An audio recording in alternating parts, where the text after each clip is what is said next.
শহীদ নিজামী মুজাহিদ সাহেবেরা মন্ত্রী হিসেবে সর্বশেষ যখন সম্ভবত 2006 বা 2007 মন্ত্রী ছিলেন, বলেন তো তার কয় বছর পর তাদেরকে ফাঁসি দেওয়া হইল? তাদের মন্ত্রণালয়ে একটা পয়সার দুর্নীতি বের করতে পারে নাই, তাদের সন্তানরা তাদের জানাজাটা পর্যন্ত করতে পারে নাই।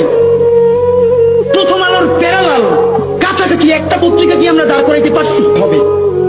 আমাদের অনেকগুলো প্রতিষ্ঠান লাগবে, আমাদের আর্থিক যোগ্যতা অর্জন করতে হবে। ইনসাফ যদি রাষ্ট্রে কায়েম হয়ে যায়, তাহলে 80% ইসলাম তো এমনিতেই কায়েম হয়ে যায়। বাংলাদেশের ইসলাম এবং মুসলমানকে বাঁচাইতে হইলে আমাদেরকে তুমুল যোগ্যতা অর্জন করতে হবে। এই চট্টগ্রামের সন্তান হাবিলদার রজমালির নাম কেউ বলে না, ইতিহাস থেকে নাই করে দিয়েছে। আপনারা তার নাম শুনেছেন?